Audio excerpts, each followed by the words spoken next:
So I had a, there we go. Yeah. So I had a friend that was, he quit his job and he started day trading. And he day trades the family fortune. That's his job now. But he's been doing it for over a decade. Wow. And yeah, right. And so he was saying, in order to have success in that field, you got to take it in the pants a few times because like you're going to get it wrong. And it's like, you fail 7 times and you win 3 times and then you're up. And most people can't stand the 7 times of getting it wrong because of, ego or whatever. Yeah. And that day trading can be dangerous to the future. Well, it turns into a job, I guess, at that point. And um, it's interesting because people in sales have no problem trying 10 times and getting seven turndowns. Yeah. But if they do it themselves as a day trader, all of a sudden it's oh, I don't know if I can do that, right? Like it's Yeah. kind of a funny dichotomy, but It is. um, I think part of the danger in it is nobody anticipates the feeling of like when you lose, it's your money. It's not like yeah, at your job where it's your job's money, it's the company's money. No, it's your money and yeah. you're doing a terrible job. And I think being able to like work through that and get that thick skin and like get some calluses and also learning some real skills like analytics and predictability and like learn the patterns, those kind of things.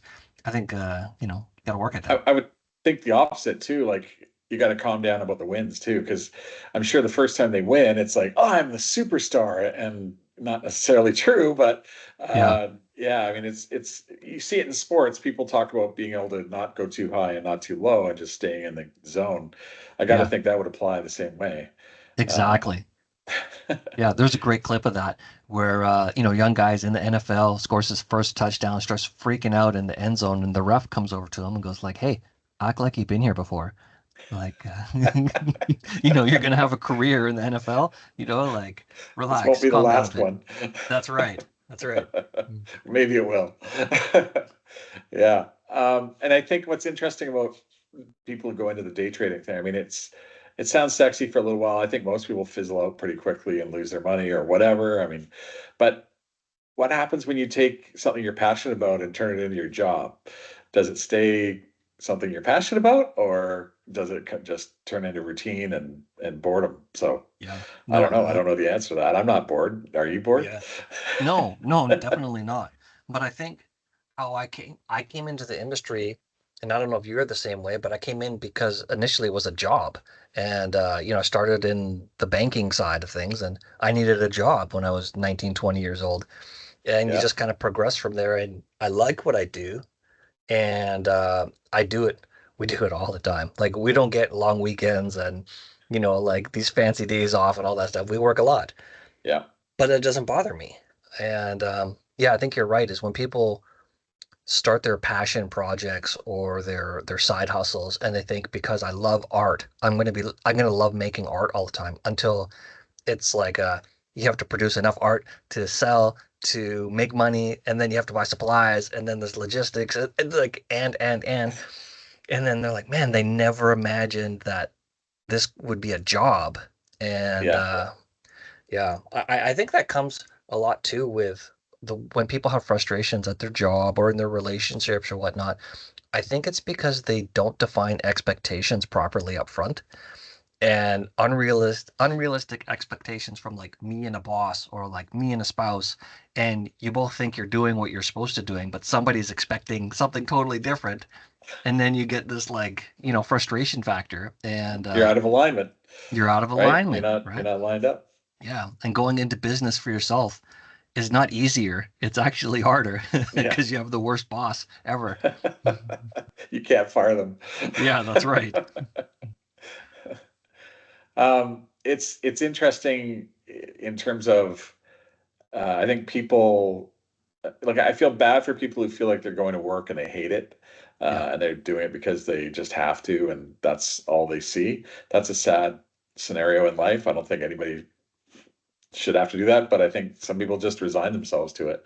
Um, I do think that it's important to find some passion in it. Maybe everybody's not jumping up and down because they love their job, but I certainly think that there's got to be something that deep down you go, wow, I enjoy this. Otherwise, you're going to dread getting up to go to work every day, and that's nobody wants that. That's right. Um, I mean, I know that, for me, I love helping people, and it sounds corny as hell, but when you see people, paint a picture of where they want to be and you get them there, that to me is really enjoyable. I really enjoy seeing them have that moment, and being a small part of it is nice. Um, but it's tricky. I think we do such a poor job in school teaching kids how to look for what they're passionate about. I mean, yeah, you can be passionate about sports, or you can be passionate about, like you said, art or something like that. But let's face it, in high school, when you're 17, 18 years old, you barely touched the surface of life. That's right. You've seen bits and pieces.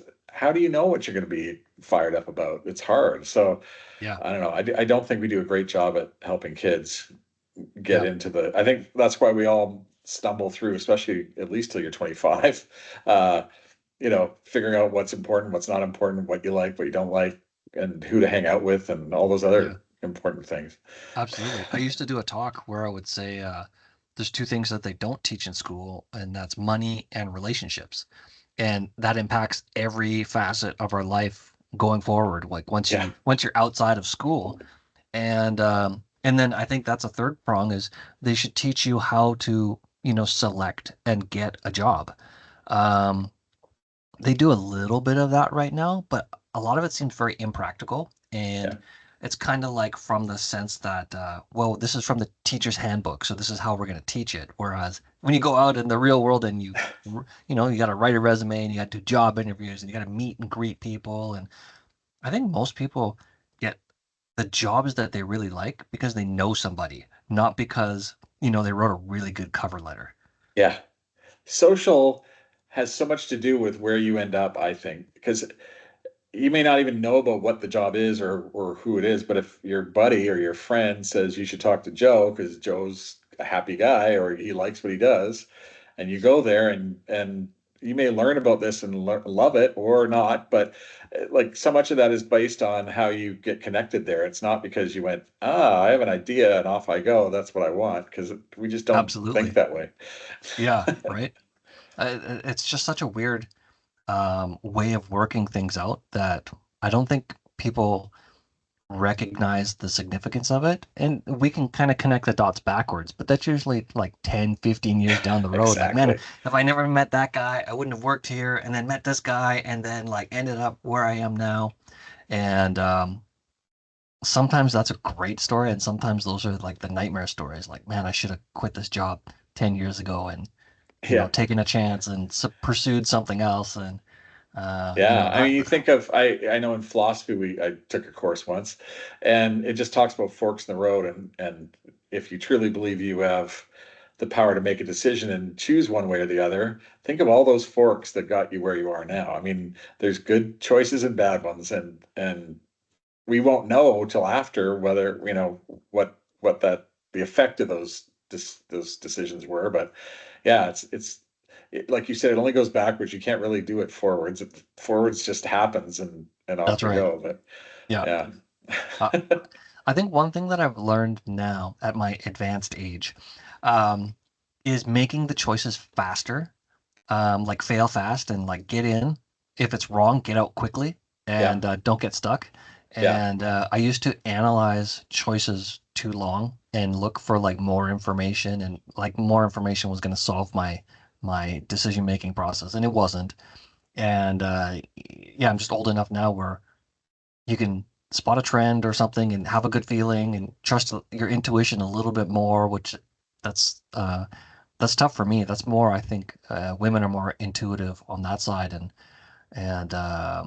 that's a gift that they have. But just make those decisions fast, and then like once you're in, is this really what I wanted? Like, should I get out? And then gracefully exiting, not you know, suicide bombing your way out of whatever situation you're in.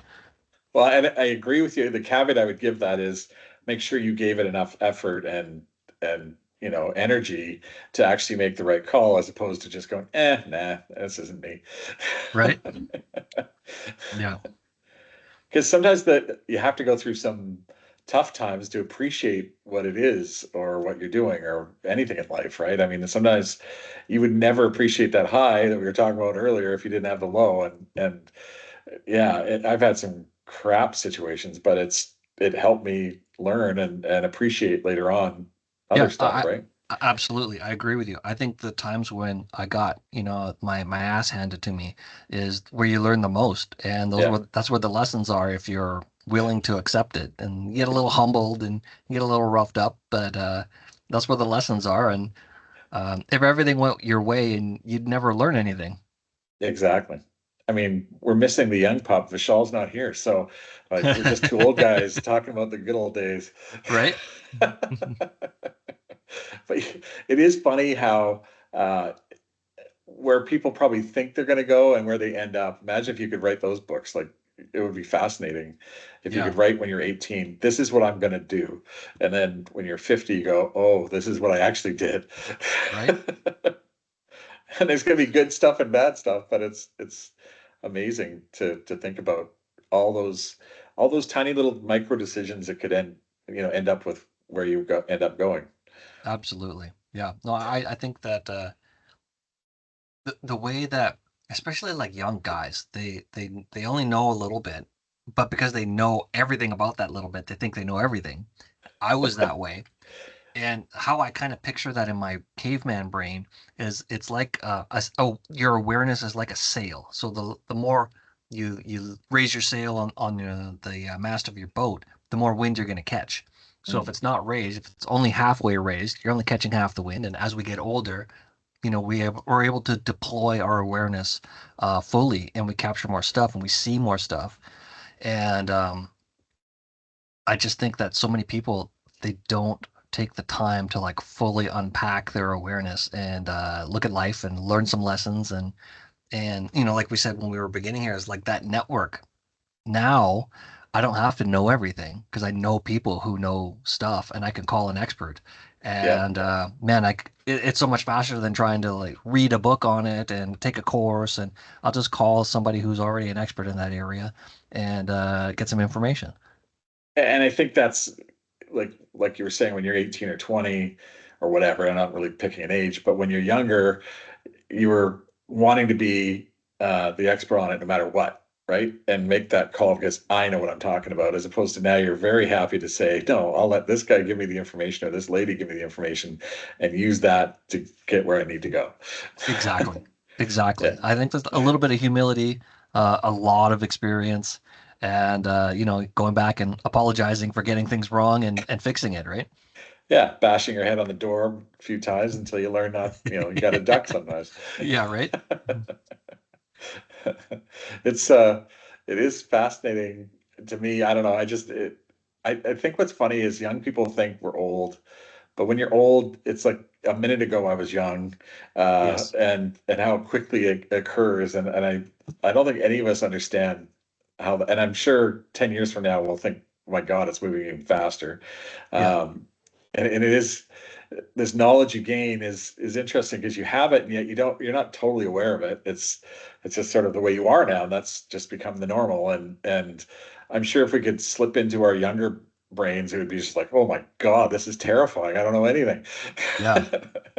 That's very true. So I don't know if you have any experience on this, but when I was early into business, everyone's always telling you to find a mentor, somebody who's older than you, find a mentor, find a guru, find all this stuff. And I think now that I'm a few years well, I'm 24 years into the industry, but I'm in the industry a while, and I feel like there's less and less gurus, but there are some people who have really, really good experience Yeah. and they've worked on themselves and all that kind of stuff. But on your side of the industry, were you told like, hey, you're getting into the broker side of things, get a mentor, find a business coach, all those things? No, it's funny now. When I started, I mean, our industry started in about 1992.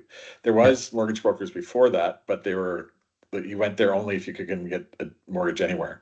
In 1992, TD Bank started paying brokers for bringing them business, and our industry went on from there. So the real industry started in 92. I started in 99, so it was very early on.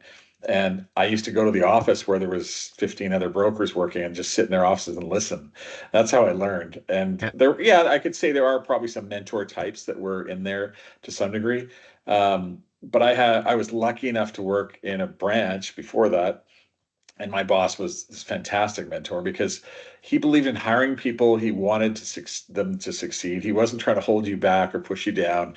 He actually was trying to help us get better. And his biggest thrill in life was seeing you get promoted up and out. And that's rare. I mean, I mean, you worked in those kind of situations. Most of them were so small-minded. No Yep. offense to them, but most people are trying to protect their turf more than help other people in the branch. Yeah. And I was really lucky, and I appreciate him to this day. Like, he was fantastic, and just taught us about so many different things that you need to know early on. And but it's funny, yeah, in my industry, there's mentors now somewhat, but at the time there wasn't even like you had to learn everything yourself and try and figure it out. There wasn't a book or anything to even teach you. Since then, there's been a lot more added and a lot more things that new brokers can come along and learn about. But it's a it's it's funny to be in an industry that's that short term. Like, it's really hasn't been around that long. Right. So Right. um, brokers in the States have been around a lot longer. Um, so there's more kind of knowledge down there and more sharing, I think. But in Canada, it's still a relatively, there's people who've been there since 1992 who still haven't retired. So it's like Wow. they're still the originals. Wow. Isn't that funny? There's advisors on my side that are like that. They're like, maybe late 80s, early 90s, and they're still doing it.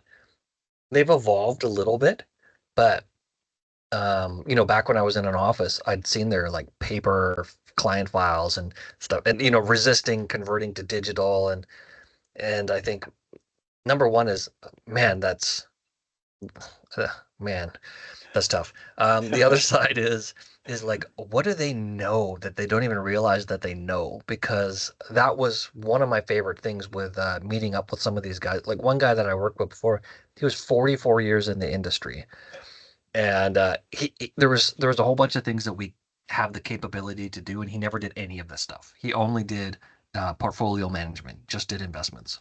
Yeah, Really, really sweet guy, but he was basically forced to retire because they were saying like, "Hey, times have changed, and you got to move on," and they bought out his book, and but that's definitely something that we'll be talking about in the future is succession planning for professionals yeah, because, right, hey man, like you've built your practice and I'm building my practice, and then one day we have to get out of it. Can we sell it? What do we yeah, do?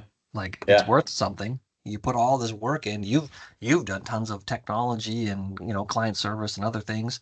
That's worth a ton. How do we transition out? How do you find a market for it? It's tricky. Yeah, Yeah, yeah. very It's good so weird.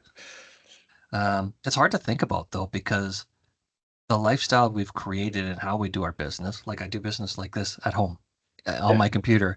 It's not hard. So I can't see myself wanting to get away from it and I need to retire. I don't think that's like the same thought that it used to be. No. Yeah, I mean, and if you have the passion for it still, why would you want to retire? I get why people want to get the hell out of a job they hate, but if you love it, why would you want to leave that? Yeah. But I think to your point, that's when you can become a great mentor to somebody else probably and help bring the next generation along. And maybe it's one of your kids, who knows? Yeah, that's always been a thought is to teach them. My kids grow up in the business and they know more than some advisors do. Yeah, Just from like you said, you were sitting in the back of the room with other people were doing their stuff, and the kids have been in the room when I've been doing meetings, and they've been on client meetings, and they've been in the office when we were doing events and stuff. So they've seen a ton of stuff, and so they know quite a bit. They're just not licensed. yeah. They've learned through osmosis. That's what I call it. Yeah, They've been around and it's just sort of seeped into them, whether they wanted to or not. that's right. Yeah, that's right. So that part's really cool, and we'll see. I mean, I know. That's happening more and more on our side of the industry now, especially because we have those like 1990s advisors that they're Yeah, transitioning to their adult kids. yeah, Usually it's because of a health issue, but at least we have that ability. Man, if you've built a book of clients and you have residuals, and now you can transition that and keep it in the family, yeah. and I never had that. Nobody gave me a book of business with a bunch of clients and No. Me neither, but you're right. I mean, I've seen a lot more where the next generation is sort of moving in and working with them and then working them out and taking over. And yeah, yeah, I mean, that makes a lot of sense. As long as yeah, they have the same passion, that's the tricky part. It's they've grown up around it, they know it, but they may not find it all that exciting. It's like next generations sometimes don't want to do the exact same thing as their parents. So yeah. that's And going to then be that's the, very the true. issue. I was listening to a podcast. They were talking about family like businesses and multi-generation businesses, and it brought up the thought experiment that they do is working with the different generations. Usually, generation one and generation two, they're just grinders. Like you started from nothing. You're just grinding, and all their sweat equity went into it. And then by time G3 comes into the picture, they're usually like, why don't we use some technology and why don't we make things a little simpler? Why you do all the accounting with a book and a pencil? Yeah, They're like, why don't we get an accountant? And so there's sometimes resistance to that, but when you have interest like that, that's how you transform and modernize a business and keep the family going. And sometimes they're saying that the G1s that poured all their sweat equity into it don't want to change. They're so resistant to change because it worked for 60 years. yeah. So it's finding that balance that's it's really interesting to hear because there's so few multi-generational family businesses. Success stories. That's right. That's Yeah, right.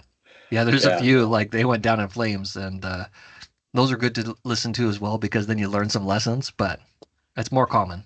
Well, if you remember Eaton's was a fourth generation family owned company, and the fourth generation blew it apart. Basically, it's a sad story, but it it can imagine like that's 100 years basically of different people running, and to try to have the like same way to look at things, it's impossible. There's no way you can do that. So Right. you're right. I can see where like a second or third generation might come in and start to want to make changes, and first generation says we were successful this way. Why would we do it any different way? And and yet you need to grow and keep. You're going to stagnate otherwise. So Yeah.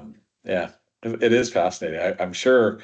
Um, it's got to be rare though for somebody to get to third or fourth generation in a company. I wonder what percentage that would be in small Yeah. business.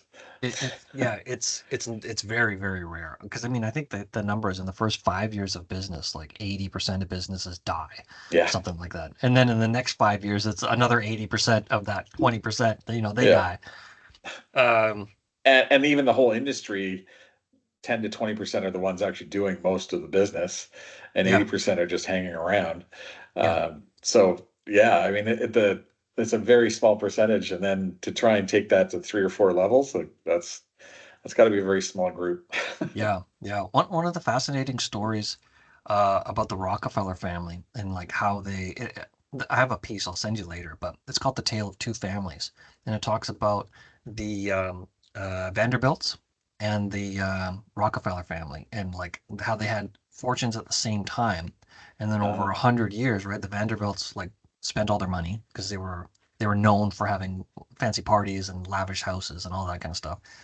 And the Rockefellers, they have a thread of education, and they do like a family summer camp every year where they'll do, talk about their family philosophy. They'll talk about philanthropy. They'll talk about financial education and other like industry education, and they really internalized like what's happening outside and basically built their own family university of like this is our values, our principles, this is how we do things, and this is why we do things, and they make it fun every year so that people come back. And yeah, it's that's a fascinating amazing. story. Yeah. So if you want to have people interested and you want to have people participate and you want to keep the wealth in the family, there's things that they do that are really different. And Wow, some people don't get past the stage of keeping the family together. exactly. Yeah, yeah. I we'll put the name of that book in the subject below, but Absolutely.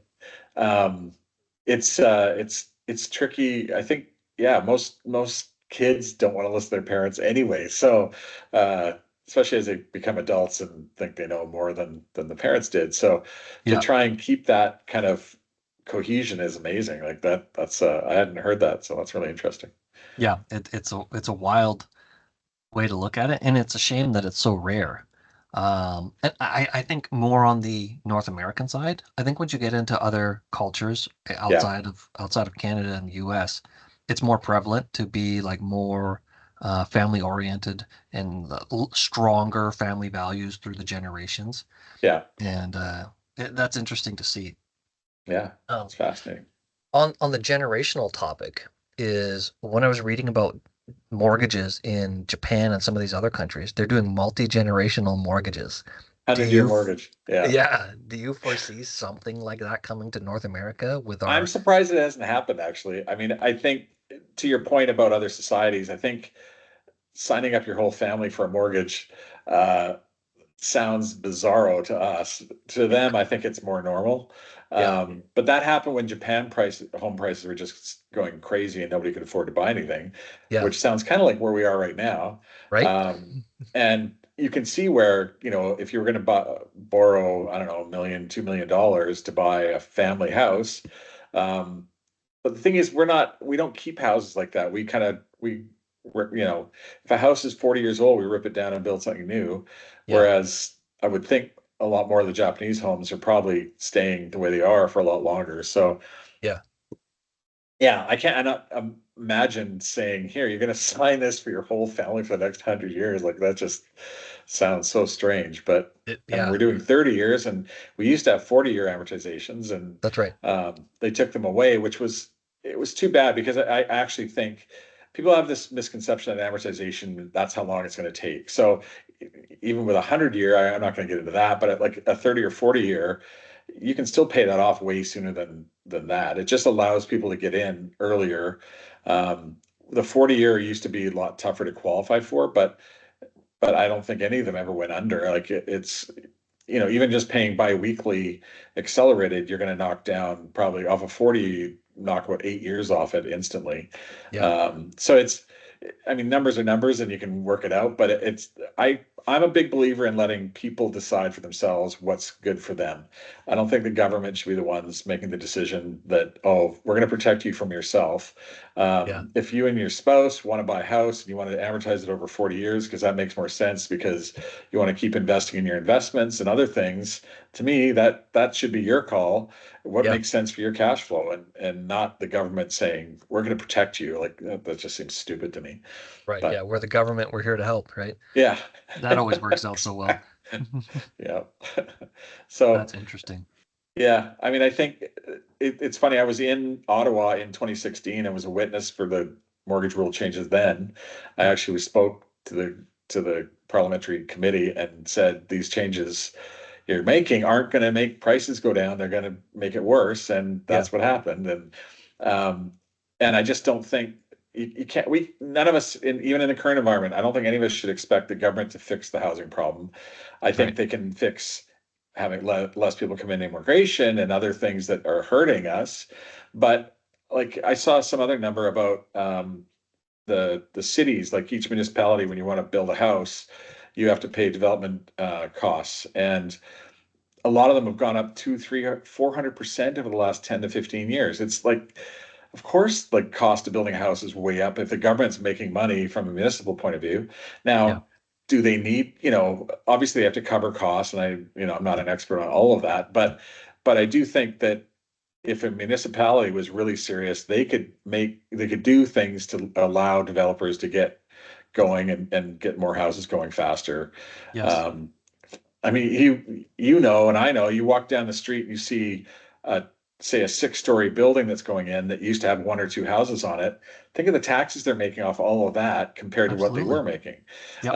There's no way the city can't, justify finding some ways to, roll back some of those costs if the developer meets certain conditions, which is maybe, density and keeping the pricing down or something. I don't know. There's got to be some more ways that we can fix some of those problems that way. So, um, Absolutely. Yeah. yeah, but I No, don't and think I'm not expecting the federal government to come along and fix it all. That just is not going to happen. no, no, I don't think that they are. But yeah, they don't allow. the marketplace to fix it themselves either. I Yeah, mean, they just because it could self-correct in some ways pretty quickly, yeah. and if they would allow it, and you could still follow the building code and safety code, all that kind of stuff, and we could expand and whatever. But I think, like in Vancouver, we have just terrible city planning. Yeah. And I talked to some of the older guys, and they said when they came to Vancouver in the 60s and 70s, they could see this is going to be a problem, and it just like it got denser and denser and denser. But infrastructure sucks. I mean, like when you come into town and drive up Oak Street, it's only two lanes each way, and right now one lane on each direction is closed for construction because Canada is under construction right now, and there's just traffic everywhere, and you can't even expand it to add more lanes because it's right in people's front yards. In the US, people plan 30, 40 years out. Yeah, Here we plan 10 years behind. yeah, Like that's right. the bridges they're building right now, we needed them 10, 15 years ago. As soon as they finish them, they'll be at capacity.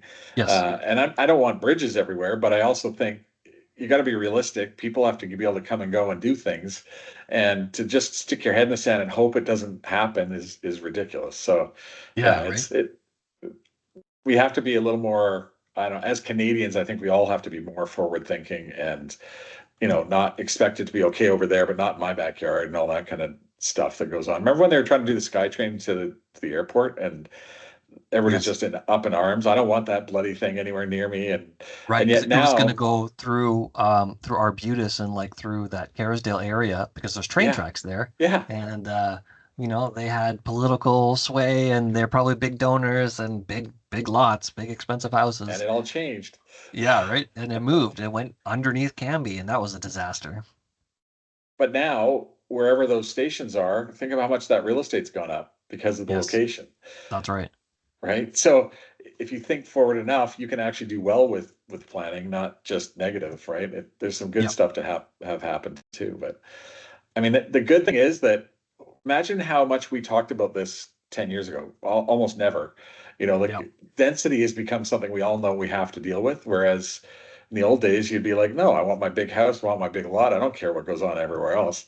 And like at least we've kind of come around. So now maybe the politicians can start to come up with some good solutions. But I'm a huge believer in the market can figure it out. And if you allow them to, they'll get going. And like you said, I mean, there's still some rules, there's still some safety and stuff, but like, yeah, once rates come down, I think that'll help a little bit too. That gets people spurred to do things, but if you're faced with paying the municipal like massive DCC costs every Yep. time, you probably as a developer think, I'll go somewhere else where it's cheaper or something, and Right.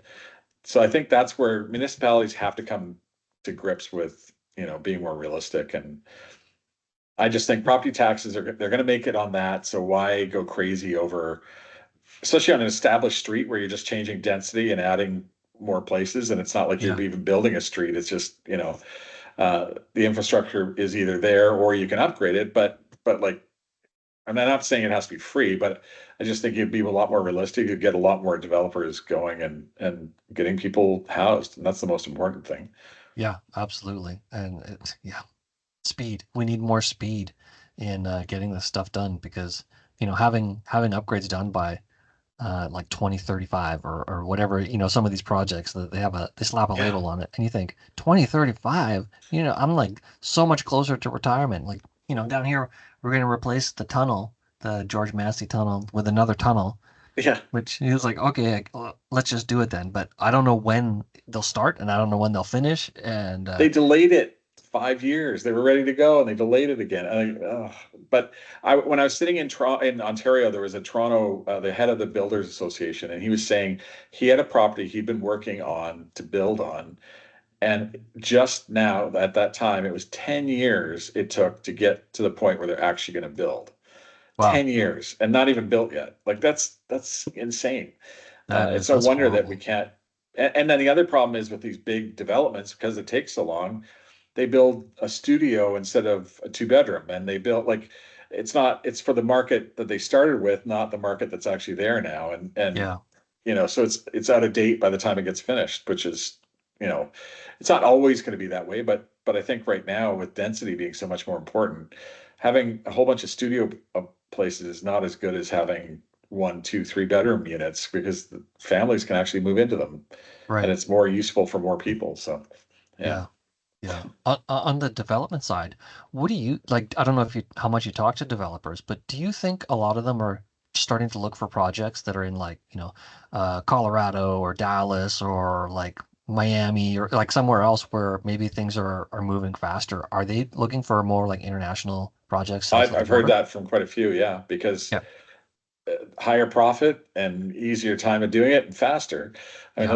those are really important, right? If you're a developer and you want to get something done and it's going to take you either 15 years here or 5 years there, and you're going to make more money at the 5 year one, you can do two projects by the time this one's finished. Yeah. So yeah, I definitely think, especially bigger ones that can do that, that's easier for them to move to different areas.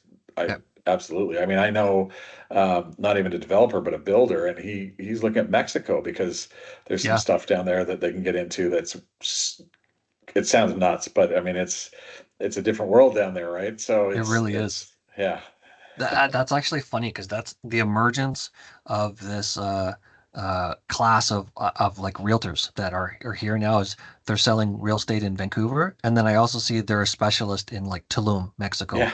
and so they're flying back and forth all the time selling out projects, and I think like I guess that's the way it's gonna go is they're gonna encourage more people to retire and like kind of move down there and make your dollars go a little further, and you can Well, just like snow. you're able to operate out of your home, those guys can operate anywhere too, Yep. and that's going to change how they look at things. And you're right. I mean, they kind of go down there, get it set up, and then come back here to find people to bring down there, and Yeah.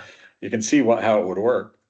Yeah, absolutely. It's very interesting to think that like that didn't exist before. There might have been like one or two specialists because they had some connections down there, but now it's Yeah, like a subsector of the industry that is doing these international sales. And yeah. I think it's good in a lot of ways, but I don't know how you regulate it when you start dealing in different countries and start dealing with different like laws and things like that, and you just want to make sure you get what you're paying for. I know I've had clients that have looked at doing it, and I try to warn them that don't assume the way things work here is the same as the way things work there. And I'm not saying I'm against it. I just mean have your eyes open and make sure you understand things really well because you can't make those assumptions that it's the same Bill of Rights that you have here and how stuff works. It's different. Yeah, that makes a lot of sense. Yeah. Do you have a lot of like snowbird clients that maybe buy in Arizona or Not a Palm ton, not Springs a or ton, but I mean some. Um, Generally, what I recommend is do your financing here and take your money down there to buy. yep, Don't try to borrow it down there; it's just harder. And like I said, different world, different way things work differently there. And I think when you go down there with cash, it makes you easier to make it happen the way you want it to happen. gotcha. Okay, Yeah, that's fascinating. I'd love to yeah, be at that point. One year, I know that as the winters seem to get colder on my knee and my my shoulder and stuff like that, it's like, man, what happened? exactly. Yeah. So Awesome. Should we wrap it up here? I think Um, so. Michelle didn't make it. It's just me and Mike, and that's Yeah. fine. That's how we roll this week. Thanks, everybody. Make sure you subscribe down below and really appreciate you spending time with us. Awesome. Thank you. Thanks.